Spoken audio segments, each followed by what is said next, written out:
What's good, y'all? It's Classic MMA here, and today I'll be bringing you the UFC 322 full card breakdown. This is a pretty sick card, man. I won't lie. It's card of the year. JDM Islam, Paratas Leon, so many fights we're gonna be covering today. So let's kick it off with the first fight of the night. We got Vyacheslav Borshev versus Matheus Camilo. So looking at this fight, Slavoclaws, he's actually pretty good. He's a very high level kickboxer on the feet. I'll say that. He's pretty good. He has a pretty nice kickboxing game. He has no ground game at all. Got subbed by McKinney, as you can see here. And he also got subbed by Chase Hooper, I believe. Yeah, Terrence McKinney and then Chase Hooper, yeah. His chin might also be pretty sus, because in this Chase Hooper fight, dude got dropped, like nearly knocked out by Chase Hooper, whose striking is pretty bad. We saw that in his last fight versus Alex Hernandez, so I don't know about that one, man.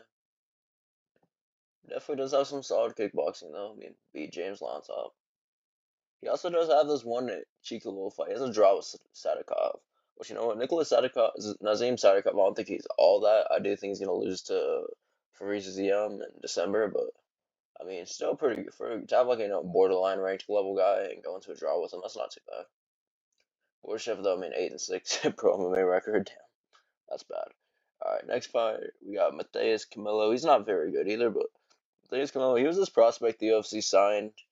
He looked to be a solid striker on the regional scene with some decent BJJ. He did get fraud checked in his debut, as you can see here, by Gabe Green. He got subbed. Not a great look. This guy Camilo, all of his losses are by submission, too. All three of these losses are by submission. He just really doesn't have any defensive grappling, but I don't know if that's going to matter much in this fight. That's what I got to say. So I'm going to jump to the conclusion fast. My final prediction, I'll take Camilo here. As much as I want to take Borshev, he has a ton of heart and he's a fun fighter to watch. I just think Camilo is a better fighter. I don't think either of these guys are that good. I don't think Camilo beats that many other guys in the lightweight division in general. But, still think he can beat Slavokov. I think Slavokov is just a worse fighter. Camilo, I think he's going to have around the same-ish level of striking as Borshev, but he's going to have a lot better offensive grappling. And I think they'll be able to win him a close fight. So give me Camilo by decision. That should be good. Alright, second fight. I'm pretty hyped for this, I won't lie. Bisinger Susakayev versus Eric McConaughey. So, Susakayev, Hamza Chimaev's teammate, which, hey, you sit there and wrestle all day with Hamza Chimaev, that would not be me. Oh no. No way. He's 10-0 at 24 years old, 10-0. That's pretty good, man. I think he has like 9 KOs. He has 8 KOs, 1 submission, and 1 decision. That's pretty crazy. Only had like 2 fights go past. He's had 1 fight that went past the second round. He's super fun to watch kickboxer. He has super powerful hands, and his kicking game is elite. I won't lie. That's what he's best at. His kicking game is elite. That body kick he hit on Contender Series was pretty sick. I won't lie. He's definitely not unbeatable, though. He did not look good in the first round of his debut. He nearly got finished by that random guy that they signed. What's this guy's name? Eric Nolan. He nearly got finished by this guy in the first round on the feet. Obviously, he has some Sambo experience and can't grapple, as he showed in that second round by getting the rear naked choke over Eric Nolan. He is a bit too cocky sometimes, though. He'll emote at range and allow himself to get caught. I don't know. He just thinks he's a lot better. He basically just be aura farming at range, for lack of better terms. Now for Eric McConaughey, we got Khalil Roundtree at home. Looking at it, dude. We got Khalil Roundtree at home here. Pretty low level fighter, honestly. This dude's very inaccurate. I think he has like a 35% striking accuracy. It's not good. He's pretty chinny, I won't lie, because this dude got slept by Rizabov. And Rizabov's good, but he got put out cold in the first round. Did not look good at all.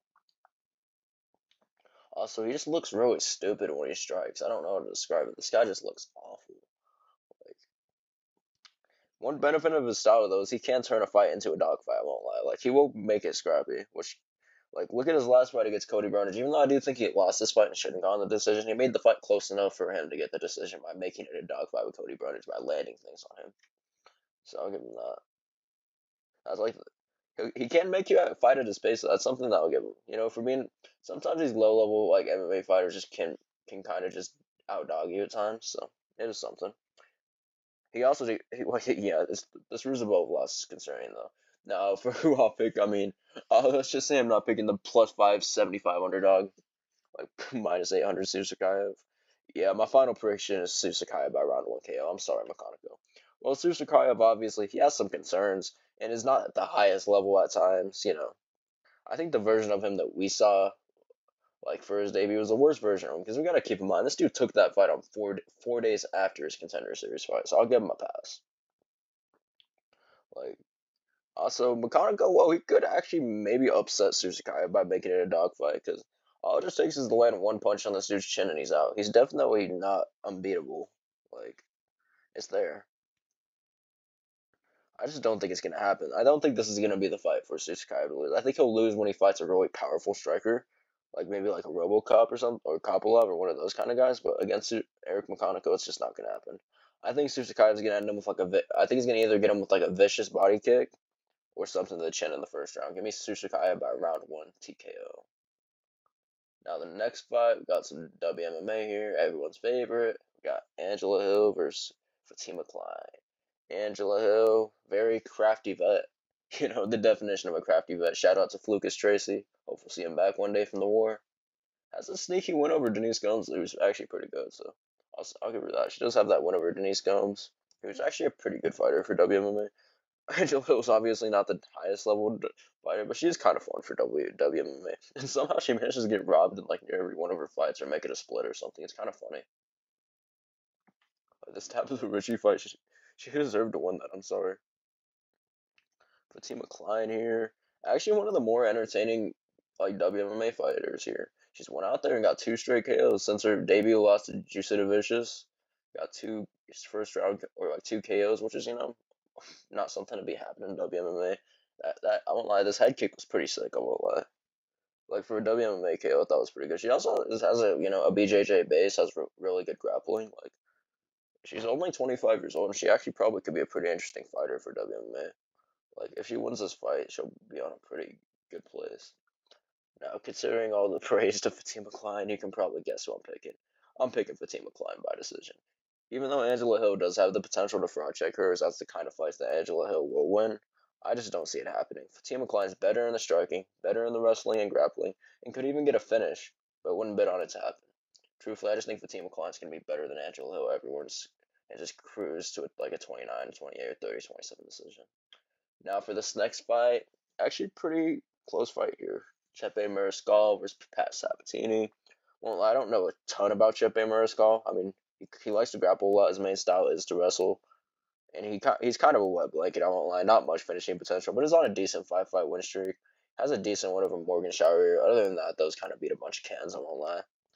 Like if I pull up some of this dude's see Trevor Peak, who's one of the lowest level fighters I've ever seen in my life.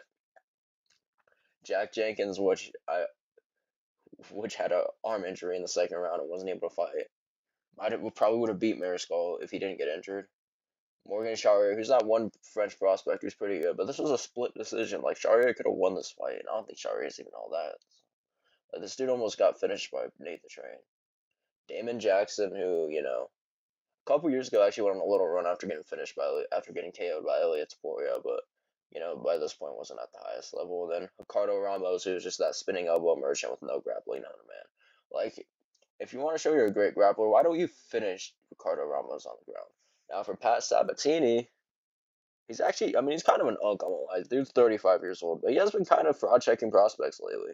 He picked up that win last time over Joe Anderson Burrito, who just kind of schooled him. But Joe Anderson Burrito's pretty ferocious, pretty scary dude to walk in the cage with, but Sabatini just made it look easy against him, I won't lie.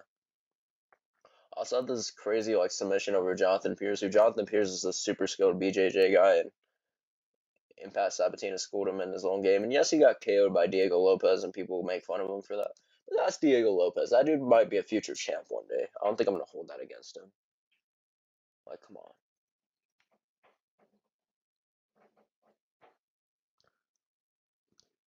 I mean, Pat Sabatini is actually pretty good recently. He also has a win over Jamal Emmers, which I mean, I hate Jamal Emmers, but he isn't bad. Also, I mean, he's another fighter, just like Murskal loves to use his grappling and wrestling. However, he showed in his last fight that he's actually been versus Burrito that he's actually been improving his striking a lot, which is something that before people just kind of made fun of Pat Sabatini's striking, but it's actually getting better. I won't lie. He also has a submission ability and is not just a web blanket grappler. So here, my final prediction, I'm going to be taking Pat Sabatini by decision here. I truly just think that he's a higher level grappler than Chepe Mariscal, while also having much better striking in my opinion. Also, Mariscal has just been fighting a bunch of cans. I think the reason people, like, see 75% of people are picking Mariscal, I think people are fooled by this 5-fight win streak. Even though if you look at the names on here and who he's beating, he's not really beating anyone that good, man. Like, I rate this win over Brito. Brito beat Diego Lopez on the Contender Series. I rate that win way more than anything Mariscal has done in the UFC. So, I don't know, give me Pat Sabatini by decision. Alright, next fight, we got good old Unk, Crafty Vet himself, GM3, versus Kyle Dawkins and Darce Knight, baby. Alright, GM3. I mean, he's a classic veteran. He'll just randomly fraud check prospects. I mean, this fight versus Shabazian was comical. I mean, the fight was basically stopped. The ref was just feeling nice to GM3 that day or something. And somehow Shabazian gasses out and GM3 comes back and subs this guy. It's the funniest thing ever. One of the best like comebacks ever in MMA. If you haven't seen that fight, go and watch that. It's hilarious. I mean, GM3 though. I think we might be past there. I think he's starting to go to order. He's looking like his time in the UFC is almost done. I mean, the way this dude looked against Michelle Olenigajacek, he just did not look good at all in that fight, man. Got KO'd in 2 minutes. Looked like he quit, man. One thing that I will give him though is he does have that close fight with RDR, which I mean, aged pretty well. RDR is like a top 10 level guy at middleweight. Obviously, it's not the best time to say RDR is good. But what's with what happened with at UFC Fight Night Vancouver, but still, I mean, having a close fight with RDR isn't bad. And then on the Kyle Dawkins side, in his second stint in the UFC, he went 2-4 in his first one against some really good competition. Fought names along the lines of Kevin Holland and Brendan Allen. Not too bad. He did pick up 4 straight wins though after getting cut, and picked up this win over Michel Pereira, who he was not supposed to beat, but just hit him with the overhand right for a guy who's known as a submission grappler to be able to chin someone like Pereira. I just think that's pretty impressive actually. Honestly, Dawkins, as funny as it is the same, Kyle Dawkins is actually kind of in a position to go on a bit of a run. I won't lie. So my final prediction, yeah, this one's very hard. I wish I could pick GM3. I want to pick GM3 by Crafty Vet sub one more time, but I just can't get myself to do it.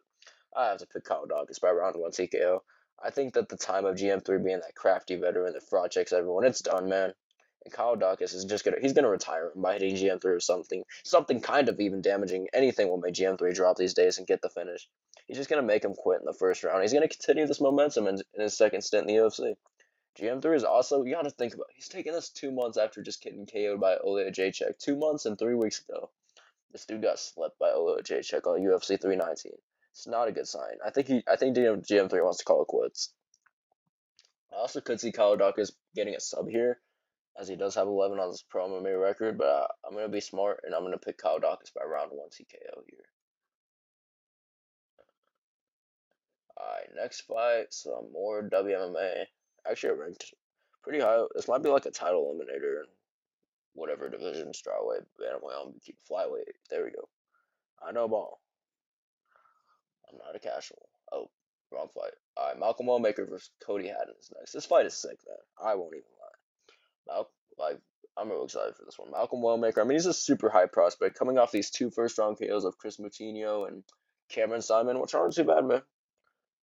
I mean, he has a ton of KO power, and he's just really fun to watch, man.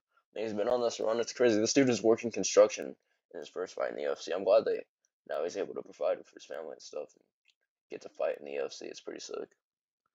Originally was booked here to fight Siri City, who I think would have been a pretty easy fight for him, but only thing about Malcolm Wellmaker that does have me worried is his grappling has not been tested yet in his first 2 fights. Like, just 2 instant KOs. He hasn't had his grappling tested.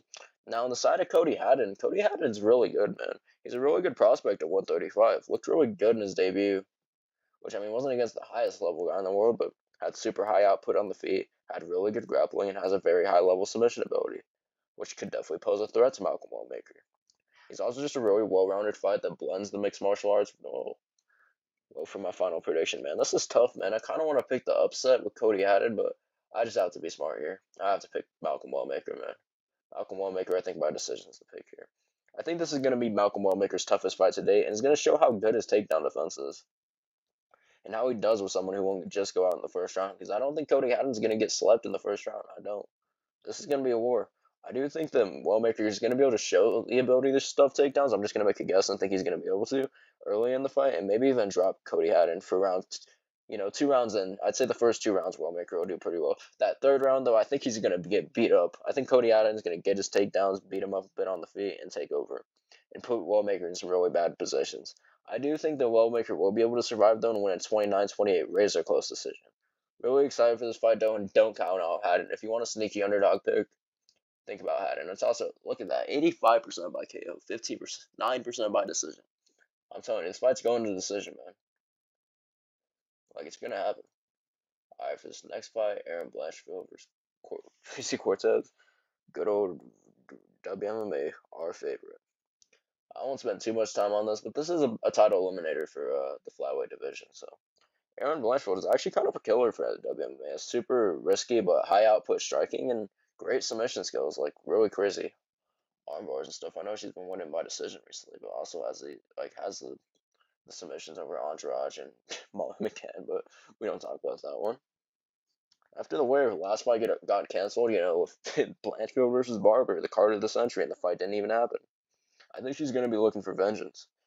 Tracy Cortez, yeah, I don't got much to say here. At least fighting wise, but that's conversation for another day.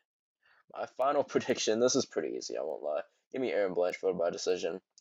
Pretty easy pick, honestly. Blanchfield schooled Rose Namajunas, while Cortez lost to Rose Namajunas, and I just think that Blanchfield's better everywhere, whether in the wrestling or the striking. She should win this fight pretty comfortably. Might even get a finish, really, who knows. Might come in here vengeance and get a submission or a ground and pound TKO.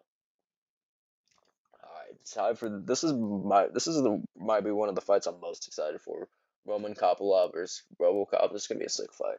Alright, it's Roman Kopylov. He's a really good striker. He was on that big finish streak before he got subbed by Fluffy. He was on that big streak. I mean, he got subbed by Fluffy. He is pretty fun to watch though. I think he mixes up he's pretty good at being technically sound while staying dangerous, having power. I like that about him. I do like that about Kopylov. He doesn't really have any good wins though. I mean, his best win is Chris Curtis. He just doesn't really beat anyone. He also looked really awful against Paulo Costa, which everyone thought he was gonna win this fight, but he just looked awful, man. He got dropped. He looked slow. Just getting pressured. I mean, he just looked out of place. I don't know. It seems to be the wrestling and the striking pressure that's how you break Kopylov. Now for RoboCop, we love RoboCop around here. Insane KO power. He definitely has the most KO power in the division. I mean, the pressure of this man in the first round of this man is insane. I would not want to be in front of this man in the first round. That's all I'm gonna say. Coming off a win over Jack Hermanson, where he just sent him to the Shadow Realm, I won't even lie. And also Jack Hermanson should have been ranked for that fight. He was ranked last year. He beat Joe Pyfer, and he was ranked. Like, that's the crazy part. He got removed from the rankings for being inactive, but that's basically RoboCop beating a ranked opponent. He also did really well in this loss for Jared Cannonier. Obviously, the TKO doesn't look nice, but that first round, what's it called? RoboCop walks in there and drops Cannonier twice, nearly gets him out of there. If Cannonier wasn't so tough, then he would have been KO'd in the first round by RoboCop. Only weakness for RoboCop is his gas tank, though, because he gassed bad in the last round of this second round of this fight, and that's what led to the TKO. I don't even think RoboCop was really hurt. I just think he was tired, if I'm being honest. So now for my final prediction. Yeah, this one's pretty easy. I got RoboCop by round 1 TKO. Kopylov is good, but I don't know. The weaknesses or pressure in his last fight just shows me. This should be a banger though for as long as it lasts. I just think RoboCop's pressure is going to be too much for Kopylov. Kopylov's going to get sent to the Shadow Realm. On to the next fight. We got everyone's favorite Bo Nickel versus Rodolfo Vieira. Oh, thank God this is on the main card. That's all I'm saying. Bo Nickel failed UFC industry plan.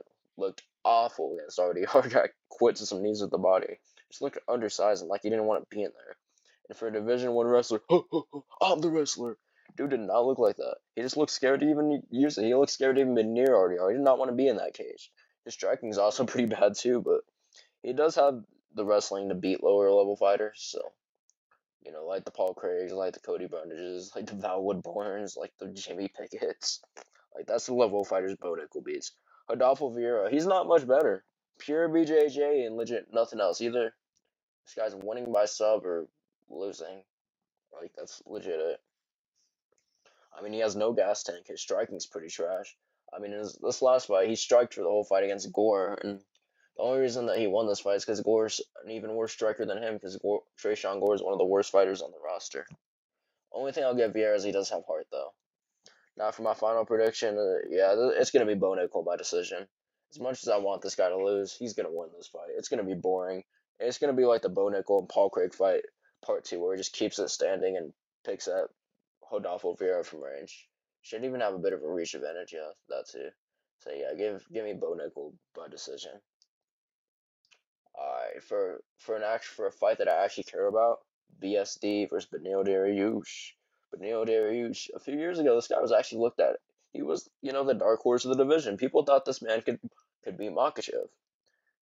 After a couple of recent KO losses, though, to Charles Oliveira and Arman Tsarukyan, he just sadly hasn't looked the same, which sucks for Benny. He did pick up the win over Moicano, though, even though he did not look good at all doing it. I mean, he got dropped in the first round and won the last two because Moicano gassed, because Moicano is one of the worst ranked fighters in the UFC. I mean, I will say this, though, Benny still has solid anti-grappling and okay striking, even if he looks slow. Now for BSD, I mean, I hate to say it, I'm going to sound like Joe Rogan, but the definition of a marauder, dude. I mean, this dude legit just walks straight at you with no defense, swings hooks, until he takes you down and submits you or KOs you. Obviously, the defensive, concerns are definitely there, but just look at the Moicano or Dustin fights here. I mean, getting 10-7 by Moicano and then getting put out bad by Poirier, just how it goes. He is coming off that big, upset over Mauricio Rufy, though, who was, the best lightweight prospect at that time, 2 months ago. Dudes were talking about Rufy like he was prime King Von, so we can't understate that. For my final prediction, yeah, this fight's pretty easy. Give me BSD by round 1 TKO. If this is 2 or 3 years ago, Benny schools him. I won't lie. Benny sleeps him. He would have given that Mateus Gamrot, the way that Benny fought versus Gamrot. He would have scored Saint Denis the same way if it was that version. Sadly, though, this older 36-year-old version, slower, almost 37-year-old version of Benny, I just don't think he's gonna be able to do it against BSC. I just think BSC's pressure will be too much, and he'll be able to land something to put him out in the first round. Whether head kick on the, I could see like a Matt Favola type of, remember that head kick he landed over Matt Favola. That's what I see happening. All right, for this next fight, I made a full video about this fight, so I'll just go over that in a little bit more.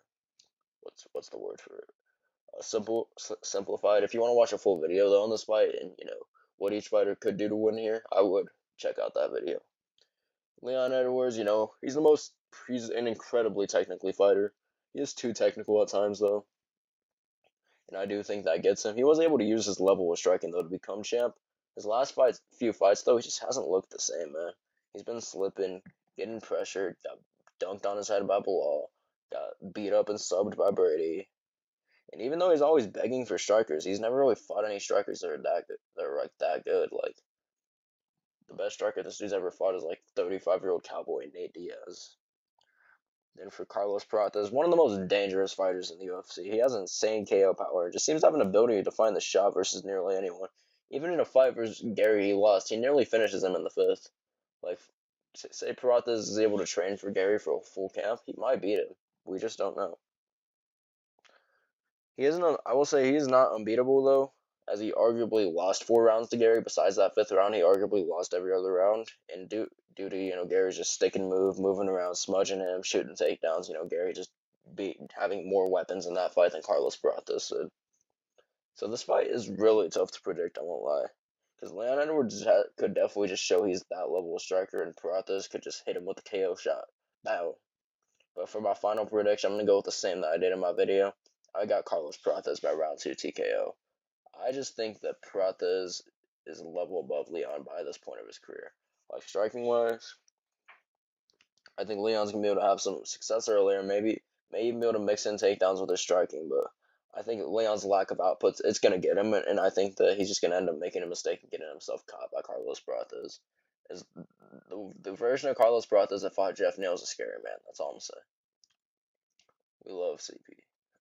Sean Brady versus Michael Morales. Sean Brady, incredible pressure wrestler. Like, this dude is insane with the pressure wrestling. He also has some really good BJJ, though, as well. Incredible submission ability. Like, just got the sub over Leon, got the sub over Kelvin Gastelum.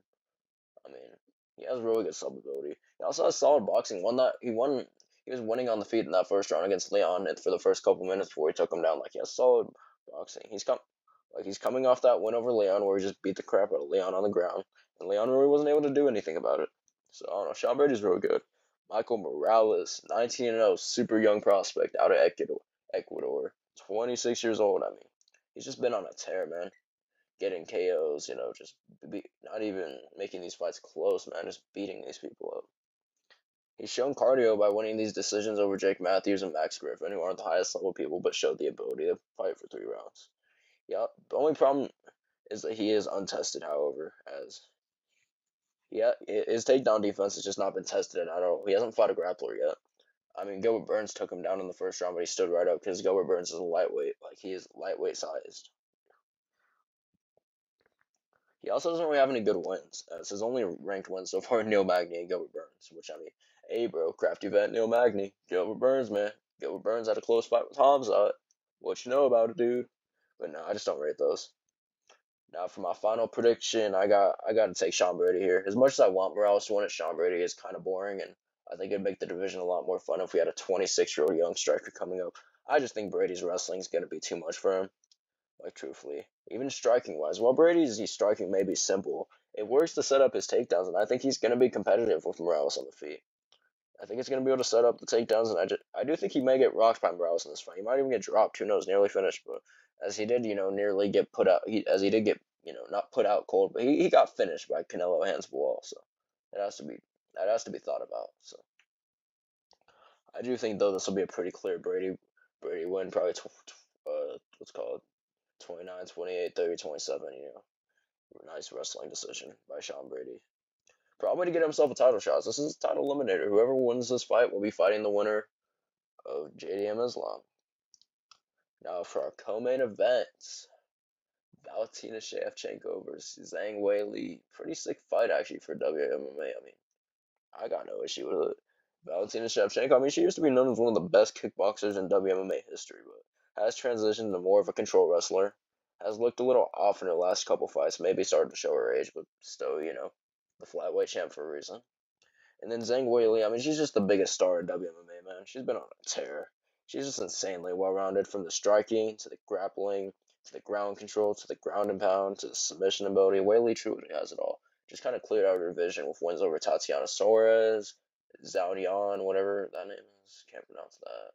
Amanda Lemos, Carlos Esparza, Joanna Jacek. Just beat everyone in her division. And now this is gonna be a pretty sick fight. I won't lie for WMA. This is the best WMA fight ever. Like pound for pound number one versus pound for pound number two. You don't see this very often. Now for my final prediction, who will I be picking? It's a close one, but I just have to go Zhang Weili by decision, man.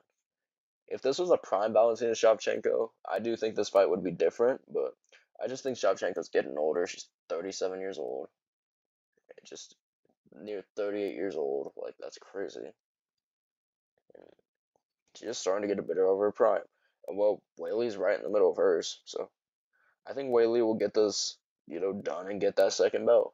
Actually, this is good. This is a WMA fight though. I am decently excited for, and I do think it's gonna be a pretty sick fight, possibly, or it could be boring. I don't know, but it's interesting to say the least. Now for our main event, baby, Jack Della Maddalena versus Islam Makhachev. Alright, JDM, the best boxer in the UFC, who has really good takedown defense. Which he showed in the Bilal fight. Bilal shot 9 times, and I think he got one or two of them. Like, you could hear Bilal in the third round saying to his corner, I can't take this guy down. That's how good JDM's takedown defense is. And his ability to scramble off his back when he does get taken down, doing little jelly rolls, doing that, doing this. Dude is nice. He has the best scramble ability in the UFC. He also has amazing distance management on the feet. Knows how to manage his distance, not get hit very often. His head movement's next to none. And also does a really good job. Like, something he picked up after the Burns fight is using his ducking high guard. I noticed that. It's really sick. Then Islam Makhachev. I mean, I don't gotta say too much for this guy. Everyone knows who is. Everyone knows Islam. Islam, he's the best grappler in the UFC. Has insane submission ability. Can control you at will. I mean, well, also having a pretty nice kickboxing game as well. Hasn't had too much adversity in his run besides the first Volk and Dustin fights. I mean, truthfully one of the best fights you'll ever see in your life. Like pound for pound, just two pound for pound high level fighters going at it, man. Gotta love it. Now for my final prediction, man. This is hard. This is a 50-50 fight, man. This is so tough to predict. Is it JDM's boxing? Is it Islam's grappling? You know what? I gotta go JDM by decision. And let me tell you why I'm picking JDM here. Like, truthfully, I just think JDM will win this fight. I think the improvements that he's made since the Gilbert Burns fight are truthfully just need to be talked about. Like, from getting his back taken down and controlled by Gilbert Burns to only make him below Muhammad and go like 1 for 9 on takedowns. I mean, that's impressive, man. That's truly impressive. I just think these improvements in his grappling will show again, and now he's had another camp, another 6 months off. He's gonna even found more training with Craig Jones on the corner, training with Volk. I mean, he knows he has the game plan to beat Islam. And I also just think if Islam takes him down, he's gonna take him down. I just don't know if he's gonna be able to hold him down for long. With JDM's scramble ability, which I know are gonna open up submissions, but I think JDM and his camp will be smart enough to know when to scramble and when not to, and not to leave that neck up for Islam to get the doors. So. And I think in the later rounds is where we're going to see the best version of JDM, ripping combos to a tired Islam, landing the calf kicks on every time, because this is the weakness that Islam has. Whenever he circles out, that calf kick is right there. If Volk uses that calf kick and kicks him more in the legs when he's circling out, that opens up more. And Volk probably could have beat Islam in the first fight if he takes advantage of that weakness. And I think JDM's camp sees that weakness. I think they see it. I also think that when Islam fights opponents on full camps, he struggles. He hasn't done the best. I mean, what are like the guys that he like? If you're saying Islam's gonna sub Jack in 1 round, you're stupid. The guys he does that to are Dan Hooker, who he fought on a 1 month camp, Moicano, who was on a day's notice.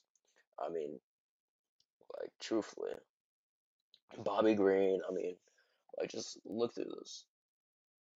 Volk in the rematch gets the KO off a fat Volk who's been drinking and shit. Like he's been drinking the whole time. Like, come on, man. Like, but as we've seen in the two like full camp fights against very high level fighters, Alexander Volkanovski first fight, Volk arguably wins that fight. He drops Makhachev at the end of the 5th, almost beats him. Dustin Poirier, even though Makhachev controlled most of that fight, first an older version of Dustin Poirier, in that 4th round, Dustin Poirier cuts Makhachev bad with that elbow and lands some nice body shots. You could have argued Poirier won 2 rounds of this fight, like he really could have. I do think this fight's going to be incredibly competitive, and I would not be surprised if Islam wins either, as he is one of the best fighters on the planet for a reason. I just think that JDM's going to be able to win a damage-based 48-47 decision by coming on, showing up in the late rounds and not backing down, and truly showing what and still, baby, and still. So that's my full card predictions for UFC 322. Let me pull up the picks so y'all can. Let's go right back through my picks. I got Camilo. I got Matheus Camilo by decision. I got Susukaya by round 1 TKO. I got Fatima Klein by decision. I got Pat Sabatini by decision. I got Kyle Dawkins by round 1 TKO. Malcolm Wellmaker by decision. Aaron Blanchfield by decision. Robocop by round 1 TKO over Kopolov. Bot Nickel by decision. Benoit Saint Denis by KO within the 1st round. Carlos Peraltez by KO in the 2nd round. Sean Brady by decision. Zhang Wei Li by decision. And JDM by decision. Truthfully, this card's going to be so sick. We got card of the year. I won't lie. I just can't wait for this card. I don't care how the fights go. I just can't wait for how this fight goes. For how this card. Just can't wait for it, man. It's going to be sick. Well, hope y'all enjoyed the video. I'll see y'all on Friday. I have a video planned for Friday. That'll be pretty interesting. And then I'll have card recap, fights to make, all that coming Saturday and Sunday. We're going to have a ton of videos dropping. That's all I'm going to say. Anyways, peace out. Peace out, y'all.